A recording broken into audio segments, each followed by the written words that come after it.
तो सुबह की शुरुआत हुई एक अच्छी सी प्यारी गुड मॉर्निंग के साथ। फिर सर में जो 4-5 बाल बचे हैं उनको टाई अप करते हुए और जमाई देते हुए भगवान जी को गुड मॉर्निंग करी। उसके बाद लग गए अपने दूसरे काम में, जिसमें रहती है अपना मेथी दाना का पानी गरम किया और पीना शुरू किया। सुबह सुबह उठ के हमेशा गुनगुना पानी पीना चाहिए। आई नो टेस्ट अच्छा नहीं लगता, बट ये अच्छा रहता है बॉडी के लिए। और फिर कुछ पेंडिंग काम थे तो मैंने कहा वो भी निपटा लिए जाएं। उसके बाद भाई उठे अपना 6:30 बजे के बाद। फिर ये हुआ कि फ़ोन ऑन चार्ज में लगा दो, फिर जाना है जिम। ये गए भाई 12 दिन जिम और थोड़ा सा वेट तो लॉस हो ही गया। जिम के लिए रेडी हो रहे हैं। ये था आज का जिम का आउटफिट। रेडी हुए जिम के लिए और 6:45 बजे के आसपास निकल गए जिम। जब बॉडी से थोड़ा सा वेट जाने लगता है तो अच्छा लगता है जिम करना। और इन्हें वहाँ से को ज़बरदस्ती उठाया, गए जिम और डेली की सेल्फ़ी लेके इनको अपलोड करनी होती है बट जिम जाके, लेकिन करना कुछ ऐसा खास होता नहीं है। तो थोड़ा देर शुरू करा अपना कार्डियो से। वार्म अप करने के बाद अपना कार्डियो किया। ये देखिए कैसे चला जा रहा है। मैं तो फिर भी चलो 6 की स्पीड से वॉक कर रही हूँ, रनिंग नहीं कर रही, सिर्फ वॉक ही कर रही थी। तो मैंने अपना 2 किलोमीटर का टारगेट कंप्लीट किया। हालांकि टाइम ज़्यादा लगता है, तो पूरा वर्कआउट 1 घंटे का था। तो ख़त्म करके वापस से हम आ गए घर अपने। और उस दिन हमको निकलना था बाहर, तो इस वजह से हमें जल्दी जिम जाना पड़ा, वरना हम 7:30 बजे के आसपास जिम जाते हैं। एज़ यूजुअल हमेशा की तरह जिम जाने के बाद मेरा तो ये रहता है कि भाई मैं घर जाऊंगी, लेकिन अंकित बोला कि मेरे को बाहर चाय पीनी है। तो मैंने कहा भैया चलो मैं भी चल देती हूँ तुम्हारे साथ। और ये है पूरा शहर का नज़ारा। इतना पोल्यूशन है यहाँ पे, तो इतना रहना मुश्किल हो गया है। अपना ये चाय पीने की दुकान में खड़े हो गया और मैंने इसको बोला कि मुझे भूख लगी है, क्योंकि टाइमिंग मेरा थोड़ा सा मिसमैच कर रही थी। तो मॉर्निंग में जैसे मुझे जिम से आने के बाद भूख लगती है, बट मैं जल्दी आ गई थी जिम से क्योंकि जल्दी गई थी। तो अब इससे मैंने बोला कि मेरे को कुछ खाने के लिए ला दो, तो इसने मेरे को पोहा लेके आया। और मैंने थोड़ा बोला और ये इतना ज़्यादा पोहा लेके आया। तो उसका मैंने ऊपर ऊपर का खा लिया जो अच्छा लगा मुझे, बाकी पोहा पूरा मुझे रखना पड़ा। फिर उसके बाद मैंने अपना फ्रेश पिया वापस आने के बाद। फिर ये मिर्च की चटनी बनानी थी और सिलबट्टा मेरे घर से आ ही गया था। फिर अपना प्रोटीन सोर्स की तैयारी करने लगी। अंडे उबल रहे थे और मैं अपना फ्रेश एंजॉय कर रही थी। भाई सर्दी हो या गर्मी, मेरे को तो गर्म पानी पीना अच्छा लगता है। फिर चेंज करा, थोड़ा से पसीना वगैरह था कपड़ों में तो चेंज करा। उसके बाद कुछ पेंडिंग काम था, एक्चुअली जाना था, शाम की ट्रेन थी। तो वही देख रहे थे कि RAC था, कंफर्म हुआ कि नहीं हुआ। और थोड़ा सा RAC 4-5 था, लेकिन चार्ट प्रिपेयर नहीं था। यहाँ पर अंडे भी उबल गए थे और ये था कि चार्ट प्रिपेयर होगा तब हो जाएगा टिकट। और ये थोड़ा सा शॉपिंग करनी थी क्योंकि आगे के और भी लंबे प्लान्स हैं। फिर अपने शुरुआत ग्रीन टी ख़त्म करने के बाद एग वाइट पोर्शन खाने से हुई। और ये भाई मेरे को अच्छा लगता है। सबसे इजी प्रोटीन का वे है, खाओ एंजॉय करो। थोड़ा मेरा था, थोड़ा अंकित का था, उसको मैंने खिला दिया। और ये मॉर्निंग का मेरे को सबसे अच्छा ब्रेकफास्ट लगता है। उसके बाद नहाए वहाए रेडी हुए। ये हुआ कि अपने बचे हुए 4 बालों की और केयर कर लें। फिर भगवान जी को पूजा करी। और सबसे अच्छी बात है कि इतनी सर्दी में भी मैं अभी ठंडे पानी से ही नहाना हो रहा है मेरा। फिर उसके बाद थोड़ा देर धूप सेकी क्योंकि विटामिन D भी ज़रूरी है। बुलाया था मैम ने मेरे को, तो मैंने कहा चलो मैं आ जाती हूँ। तो थोड़ा देर धूप भी थी अच्छी और हवा भी चल रही थी, तो सर्दी का पता चल नहीं रहा था। उसके बाद ये हुआ कि आसपास थोड़ा सा बाग बगीचा रखे हुए थे, तो मैंने वहाँ से फूलों का तस्वीर लिया। मैम कह रही हैं अब इसका व्लॉग बनने लगा। मेरे घर ताला नहीं था, शाम में मेरे को जाना था, तो मैं मैम के घर से ताला लेके आई। खाने वाली दीदी आज बना के गई थी आलू की सब्ज़ी, और मैंने सोचा कि थोड़ा सा लिक्विड भी हो जाए। तो दाल मैंने बनाया, दाल बनी। उसके बाद फिर ये हुआ कि अब भैया सिलबट्टा आया है तो इसका तो उद्घाटन कर दिया जाए।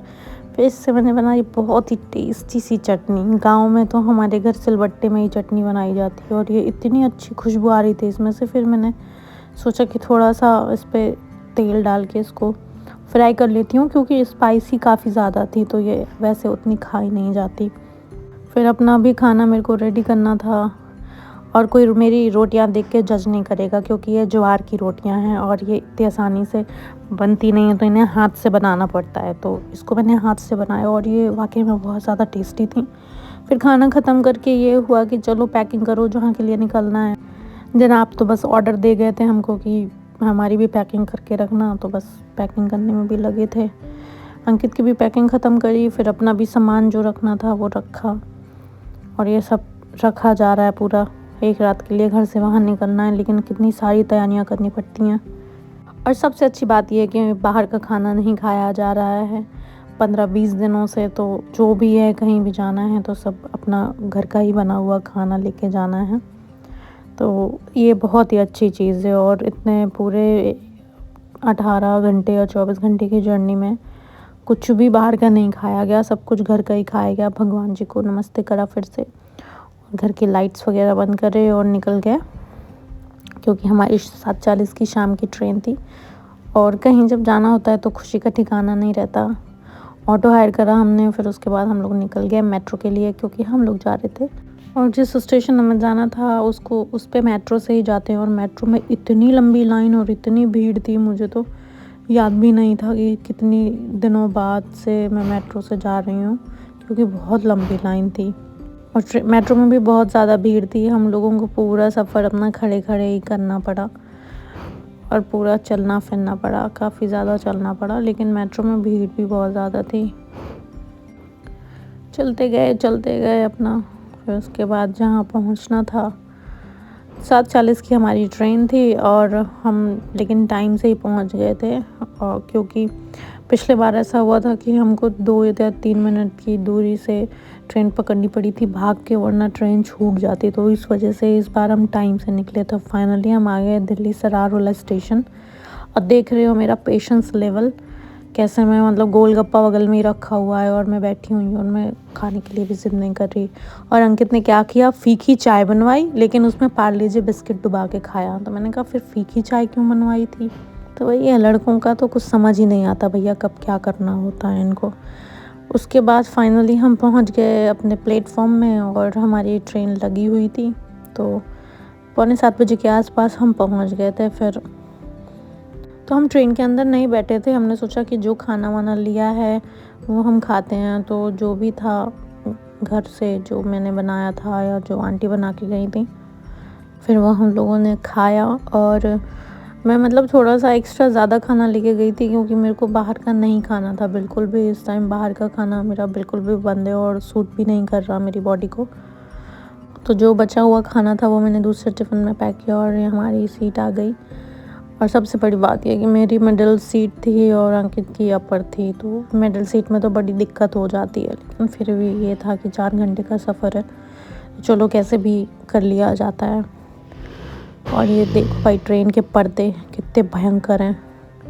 और अंकित यहाँ बेडशीट वगैरह बिछा रहा है। और फाइनली हम अपनी डेस्टिनेशन में पहुँच गए, जहाँ हमें पहुँचना था। हम पहुँच गए रिंगस जंक्शन।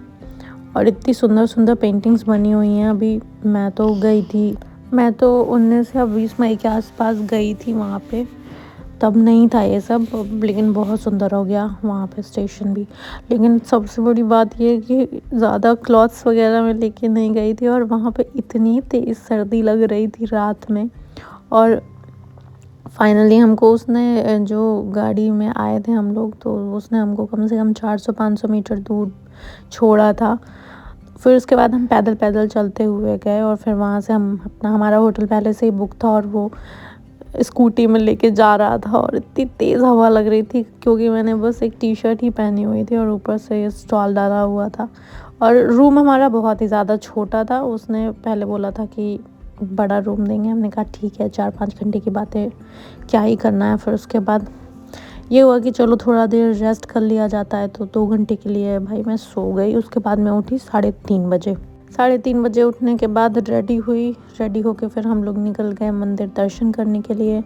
और सबसे बड़ी बात ये कि उस दिन एकादशी थी, तो हम लोग 4:45 बजे के आसपास मंदिर पहुँचे थे। मंदिर की आरती 5:30 बजे होती है, तो हम लोगों को मतलब आरती मिल गई थी। लेकिन इतनी ज़्यादा भीड़ थी कि मतलब कुछ मैं क्या ही बताऊँ, क्योंकि पहले भी मैं जैसे जाती रही हूँ तो आधे पौन घंटे में दर्शन हो जाते हैं। फिर हम लोगों ने प्रसाद वगैरह वहाँ से लिया। फिर अंकित इतनी ज़ोर से ठंडी लग रही थी, हम काँपे जा रहे थे और मेरे पास ऐसा कोई स्वेटर वगैरह भी नहीं मैं पहन के गई थी, बस पतला सा सूट और ऊपर से स्टॉल डाली हुई थी मैं। फिर हमने अपने भगवान जी के लिए प्यारे से 2 गुलाब के फूल लिए और हम लोग निकल गए मंदिर की तरफ। ये देखिए आप मंदिर की हालत कैसी है, कितनी भयंकर भीड़ है, इतनी लंबी लाइन लगी थी और हमारी मॉर्निंग में 7:40 की ट्रेन थी, तो हमको ये लग रहा था कि कहीं हमारी ट्रेन ना छूट जाए। लेकिन ऐसा कभी नहीं हो सकता कि हमारी ट्रेन छूट जाए। हमको भले ही 2 घंटे लगे, 5 पौने 5 बजे हम पहुँचे और 7 बजे हम वहाँ से दर्शन करके निकल पाए। और इतना सुंदर नज़ारा रहता है वहाँ का इस टाइम, इतनी ज़ोर ज़ोर से जयकारे लगते हैं। आरती हुई 5:30 बजे, बाकायदा हम सबको आरती मिली। इतनी भीड़ थी क्योंकि एकादशी वाले दिन तो मैं कभी नहीं गई। एक बार तो अंकित आया था तो बेचारे को गेट ही बंद मिले थे, मतलब मंदिर ही बंद था। फिर दर्शन करके हम लोग निकले तो ये था कि अब ज़्यादा टाइम वेस्ट नहीं करना। 7:05 हो गया था और हमको फिर वहाँ से गाड़ी मिल गई, फिर वहाँ से हम निकल लिए। अब मेरे साथ तो हमेशा कुछ गड़बड़ हो जाती, मैं बैठ तो गई बड़ी एक्साइटमेंट में गाड़ी में, फिर पता चला कि जिस साइड में बैठी हूँ उस साइड एक शीशा गायब है और उस शीशे में से इतनी ठंडी हवा आ रही थी। ये मैंने अपनी मैम के लिए छोटा सा बेबी लिया था, मैंने सोचा उनको मैं गिफ्ट करूँगी। और फिर ये था कि जो गाड़ी वाले भैया थे वो इतने धीरे धीरे चला रहे थे, तो हमको ये लग रहा था कि 7:37 की ट्रेन है हमारी। लेकिन फाइनली हम 7:35 में स्टेशन पहुंच गए थे। जितने भी यात्री लोग थे सब लोग जल्दी जल्दी भाग के आ रहे थे, क्योंकि मॉर्निंग की यही ट्रेन रहती है जो दिल्ली से रारोला वापस मतलब दिल्ली पहुँचाती है। और हमारी ट्रेन भी टाइम से थी, बिल्कुल परफेक्ट। अगर 1-2 मिनट का हेर फेर हो जाता तो हमारी ट्रेन छूट जाती। लेकिन हम लोग ये हुआ कि जल्दी जल्दी से भागो, भैया को मैं बोलती रही कि प्लीज़ जल्दी जल्दी चलाओ। और थोड़ा सा धूप निकल आई थी और इस बार भी मेरी किस्मत उतनी ही ख़राब थी, क्योंकि इस बार भी मुझको मिडिल सीट ही मिली। मिडिल सीट में बस थोड़ा सा ये अच्छी चीज़ थी कि थोड़ी थोड़ी धूप आ रही थी, लेकिन मैं तो रात में ज़्यादा सो नहीं पाई, तो इस वजह से फिर मैं 7:40 की ट्रेन में जब बैठी और मैं तुरंत ही सो गई। फिर मैं उठी 10:30 बजे के आसपास और हम लोग पहुंच चुके थे 11:15 में। फिर ये था कि भैया अब चलो अपने घर की तरफ प्रस्थान करो। तो यहाँ हम खड़े हो गए, हमने कैब सर्च करना शुरू करा, तो कैब कोई 20 मिनट टाइम ले रहा था, कोई 15 मिनट ले रहा था। सर्च होने में भी काफ़ी ज़्यादा टाइम लग गया और मेरे को अमरूद खाने की क्रेविंग हो रही थी, तो वहाँ आसपास मेरे को लाल वाला अमरूद मिल गया और ये बहुत ज़्यादा टेस्टी था। फाइनली हमारा आधा घंटा वेट करने के बाद हमको मिली कैब, और कैब में तो मैं फिर से सो गई। अंकित कहता है पता नहीं कितना सोती रहती हो, जहाँ भी मौका मिलता है बस वहाँ सो जाना ही रहता है। मैंने कहा और क्या ही किया जा सकता है। पूरा बाहर का नज़ारा लेते हुए थके हुए आराम से सोती हुई मैं चली आई और फाइनली उस गेट से लेके इस गेट तक का सफ़र ख़त्म हुआ और अपनी सोसाइटी में प्रवेश कर लिया हमने। ये आ गया हमारे घर के पास का अस्पताल, ये आ गया हमारा घर। आए भाई, पूरी यात्रा हमारी सफल रही, भगवान जी को थैंक यू करा। उसके बाद फिर ये हुआ कि अब चेंज कर लो, तो थकान तो शक्ल में पता ही चल जाती है कि बहुत ज़्यादा ही थक जाते हैं, क्योंकि जितना जल्दी जल्दी का ट्रैवल होता है ना तो उसमें थकना होता है, क्योंकि प्रॉपर बॉडी को रेस्ट मिल नहीं पाता। फिर मैम को उनका सामान देने गई, प्रसाद देने गई। फिर उसके बाद मेरी कल की दाल बची हुई थी, इसने तो अपने लिए छोले भटूरे मंगा लिए। मेरी कल की दाल और रोटी रखी थी और मैंने वही खाया, क्योंकि बाहर का तो खाना ही नहीं था। तो मैंने नहीं खाया, अंकित ने खाया। फिर अपना फेस वॉश वगैरह करा। मतलब ये लास्ट स्टेप रहता है कि वहाँ से हम 1-1:30 बजे के आसपास घर पहुँचे और फिर जल्दी से फेस वॉश करके अपना बिस्तर में जाओ सोने के लिए, क्योंकि मेरे को तो 2-3 घंटे की नींद चाहिए होती है, तब तक मैं रिलैक्स नहीं होती, क्योंकि इस टाइम तक आते आते मेरे सर में बहुत ज़ोर का दर्द होने लगता है। फिर ये था कि मैं थोड़ा सा तो अपना फ्रेश पीऊँगी, गरम गरम पानी अच्छा लगेगा, क्योंकि थोड़ा सा रिलैक्स भी लगता है बॉडी को, सर का दर्द भी हल्का होता है। फिर अपने मैंने सप्लीमेंट्स खाए और उसके बाद ये हुआ कि मैं तो फेस वॉश करके लेट गई थी और ये जनाब ऐसे ही, बस इनका तो ये था कि मैं तो चला सोने के लिए, तुम करो जो तुम्हें करना है। मैं अपना फ्रेश ख़त्म करके मेरा जो सबसे बेस्ट काम होता है ज़िंदगी में, सब कुछ छूट जाए लेकिन सोने से पहले सुरमा लगाना कभी नहीं छूट सकता, क्योंकि इसको लगा के अच्छी नींद आती है। तो अपना लगाया सुरमा और अपना ग्रीन टी वगैरह पीते रहे और इतना अच्छा लग रहा था। सुरमा लगा के आँखों में बहुत रिलैक्स लग रहा था। थोड़ा थोड़ा सा आंसू आ जाता है लेकिन चलता है। लेकिन अपनी ग्रीन टी भी ख़त्म करनी थी क्योंकि पूरी एक गिलास भर चुकी थी, तो उसको पिया। और ये सोने से पहले वाला अपना नशा करना ज़रूरी है। विक्स लगा के भाई बहुत अच्छी नींद आती है। और फाइनली मैं सो गई। और आज का व्लॉग हमारा यहीं ख़त्म हुआ। बाय।